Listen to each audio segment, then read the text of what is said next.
What's going on, guys? Aaron from Top Tier Gaming here, and today I am bringing you a live duel between myself on Evil Twin on the right and my friend Mason on Invoked Dogmatika on the left. Just recording a live duels for you guys. So I am trying out a new mic, I'm gonna call it today. Hopefully I get a better one in the future. Hopefully this one's not too bad. The last one I was using was terrible, so I'm hoping this one works for the next couple of duel videos until I get a better one to use. So yeah, I'm starting off here. I won the die roll, starting off with a very standard Evil Twin play. I summon Kiss a Kill, special Lilla, choosing to not grab the extender from deck just so I can save it for later. Going through the regular live twin play, not being interrupted so far, which is very good. I'm just gonna shuffle and cut. So, before I draw, Mason actually points out a speck that was on my sleeve, accusing me of stacking. Very funny. But yeah, I'm just going to go ahead and go into Trouble Sunny. So this is an interesting matchup because obviously Evil Twins don't like Winda very much. And Invoke Dogmatika going first, if it's able to set up its board, can be, tough for Evil Twin if they don't have any go second cards like Chalice or like Cosmic Cyclone. I am maining both of those in this list currently because I think they're very good in the deck. I'm actually maximizing 3 Cosmic and 3 Chalice in this list. If you want to check out the deck profile, it is on the channel, my most recent Evil Twin deck profile. We haven't gotten Mason's updated list of Invoked in a while, but it's up there. So he's going to start his turn off with a Magical Meltdown. I'm going to go ahead and activate Ash because I'm assuming if he activated Meltdown first, he doesn't have Alistair. Because normally you would normal summon Alistair first, so you play around Droll a little better. He's going to summon Ecclesia and activate her effect. Searching for either Fleur-de-Lis, maybe Maximus. Maximus doesn't make much sense here because he didn't start with Nadir, so he has nothing to banish. More than likely going to be Fleur-de-Lis or Punishment. Just going to take a second to search. He's going to add the Punishment, telling me that maybe he's already opened the Fleur-de-Lis or he feels Punishment is better. I personally think Fleur-de-Lis is like the better search there. It just depends what the rest of his hand is, which just has he fans through it. I'm noticing he has like Ash and Droll, which are very good go second cards. Maybe he drew the Droll, deciding, or he just didn't think it was value on my Kiss a Kill, which fair enough. He's going to think out his play here, reading Fleur-de-Lis in his hand. He's going to choose a special it, and I'm thinking whether or not I want to chain the Trouble Sunny. I decide not to because 3,300 is still just like too much for him to get over with this, and I don't think he's extending past this. As well as if I did chain, Fleur-de-Lis is going to come down and negate either my red or blue. Both scenarios aren't that great for me, so I decide that just leaving Trouble Sunny on board is better in this case. And it looks like he doesn't have a way to out the Trouble Sunny, which is good news for us. He's going to set a back row. And it looks like he's going to pass his turn, and we're going to add and subtract the life points from Sunny Snitch. It's a very frustrating card to keep up with this constantly, so I usually put counters on it while we're just playing, fun duels. I'm going to start the turn by activating Trouble Sunny to special Kiss a Kill and Lilla, activating both of their effects.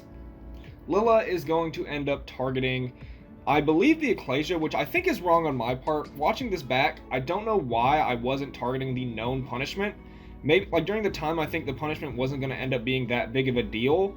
But I think always I should have, maybe popped the Punishment with the Lilla. Or the very next play after this, Mason's going to draw my Kiss a Kill draw. Or the very next play after this, I just activate my Trouble Sunny in Graveyard to send a card he controls, forcing the Punishment. I think a big misplay here was not forcing the Punishment before committing this normal summon. Committing this normal summon, I know I wanted to sort of go for the Unicorn play into special summon, into pretty much, a game shot here. But I think it was a little greedy, and overall I should have targeted the Punishment first. So I'm going to have normal summon that Kiss a Kill, and I'm going to link off with the Kiss a Kill link to special Unicorn. Choosing not to activate, there's no real point to spin anything here. Like Fleur-de-Lis, spinning Fleur-de-Lis maybe, but I'm not going to get the draw off of the Unicorn because of Droll, so I didn't want to use a card in my hand, and I felt like I could adequately out the Fleur-de-Lis anyways because of the Trouble Sunny in my graveyard. I'm going to activate the Lilla here. He's thinking on a response. He decides that it is all good. Possibly, I believe so. He's thinking. Yeah, he says it's good, so I'm going to summon the Kiss a Kill. She's already used her effect to draw, and I'm under draw, so she's not going to be doing anything. And you know, you can kind of like see where the play I was going for here. Now I could like link off the Unicorn and the Lilla for like Abomination, and then special the Lilla back and make Trouble Sunny there, which is very, very good. But I'm going to, you know, eat the punishment here, which again is sort of my fault. I feel like it would have been much better just to out this early. I was thinking like no matter what, I was going to play around it, but I think that was just kind of greedy and hopeful that he didn't have more interruptions in his hand, which, you know, of course he had the Droll, which stopped me pretty well. And, you know, it doesn't really play around other hand traps either. So thinking here, after punishment sort of dismantles the twins I have on board, I'm going to go ahead and activate the live twin home, which is one of the reasons I felt so confident in my plays, is I did have an extender, even through Droll. But again, it didn't play around Ash Blossom as well, so I'm going to get ashed here. I'm going to get punished. And now Unicorn is staring down a giant Fleur-de-Lis, so I have to sort of activate the Trouble Sunny. I'm going to send the Evil Twin from my deck as cost. And yes, I am on the Evil Twin in deck. I don't believe it was in my last deck profile, but after testing since then, you have to play one. Just absolutely mandatory in my opinion. It's so important for the deck. So I'm going to swing for a nice 2200. And, you know, this board should have looked a lot better at the end of this turn, but not forcing out that punishment early really set me back. I feel like I could have ended Trouble Sunny here and have possibly done more damage if I played it correctly, but you live and you learn. Let's turn it into a learning experience here. He's going to special summon the Ecclesia, so he still has his Dogmatika engine. Alistair's like nowhere to be seen after ashing the Meltdown, which is very nice.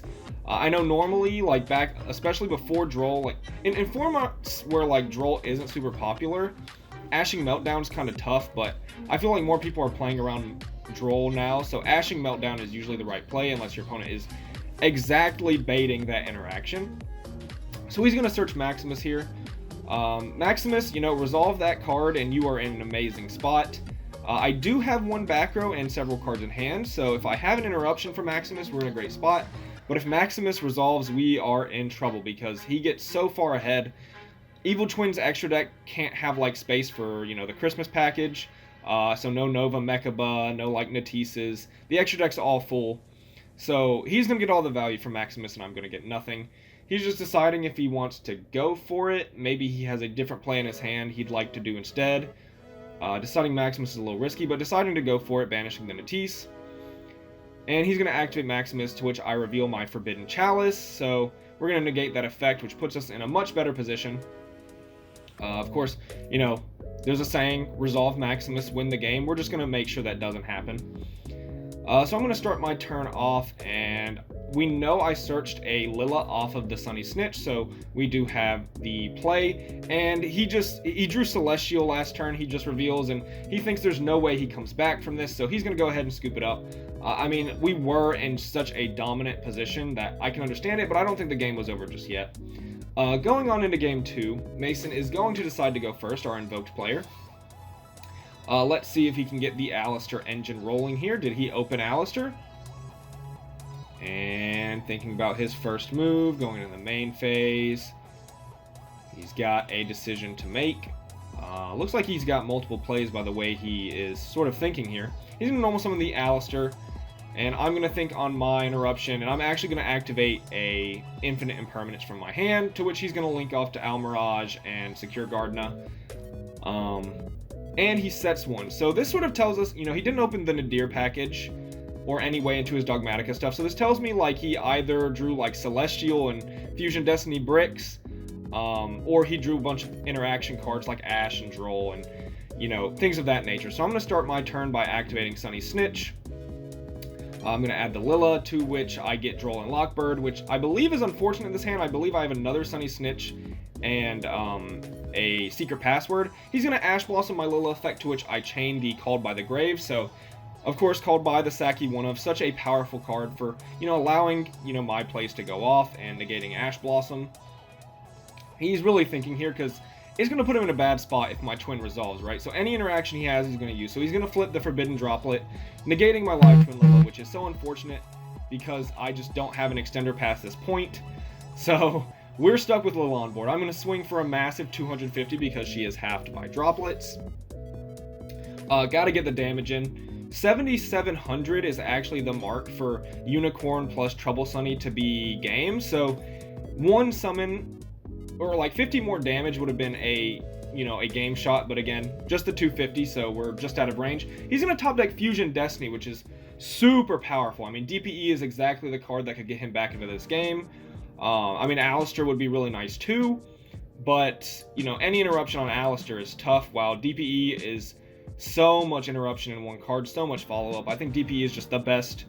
You know, Fusion Destiny was probably the best top deck there, just out of his entire deck. He's going to swing into my Lilla, so I take 2400 because I'm losing 400 attack, and he takes 500 because of Lilla's effect. So he's going to think on anything else he has before he decides if he's ready to pass. And he's just going to pass the turn. So we're going to draw for turn. And I think I drew Crossout Designator for turn. So, you know, if he has a hand shot that's really good, I'm going to activate my Sunny Snitch. And of course, this is, you know, the Tenki for Live Twin. So if anything happens to Sunny Snitch, it doesn't resolve. So he's going to activate DPE, just hoping I don't have a play, which, fair enough. I mean, he's in a position where that might be the case. He's going to Ash Blossom here. And I'm going to chain the Crossout Designator we drew, which is super, super good. Showing that the Invoked player actually opened double Ash, unless he drew one last turn as well. So he opened like Droplets, Droll, Ash going first, which isn't that great. But those are cards you probably want to leave in, as well as, you know, he saw the Alistair package, but I think Fusion Destiny you just wish was, instead of like a Droll or an Ash, you wish you drew Fusion Destiny with that hand, because that would have been a lot better. I'm going to go ahead and resolve my secret password to search the home. Pitch Nibiru, activate home to special my Lilla, who's going to special the Kiss a Kill Frost from my deck, allowing us to go straight into our Evil Twin Trouble Sunny while going through the motions. He's asking if he can just kill me here, because of course he has no, or if I can kill him here, but of course because, you know, he has no cards. And I tell him no, there's like no way in my deck I can, you know, put your life points down to 0 here, because the max I'm going to do is 5500 damage. I've used all my extenders. There's no way I'm getting game here. So Lilla effect is going to special summon the Kiss a Kill from the grave. We're going to shuffle it up and let him cut before we get our draw, because of course we went through the deck. He's going to cut it, and I draw a brand new card I've been testing. This card I just drew was originally DD Crow, and I feel so bad because I told him there's no way I have game here, and I just taken DD Crow out for this card. And you know, this is a card you just got to slam it down when you draw it. Monster Reborn. Gonna go and grab his Destroy Phoenix Enforcer, and Trouble Sunny by herself is 5,500, DPE is another 2,500, 8,000. So that is going to go ahead and be game. We see the Trouble Sunny Live Twin player take it here. If you did enjoy this video, give it a thumbs up, subscribe. See you guys next time.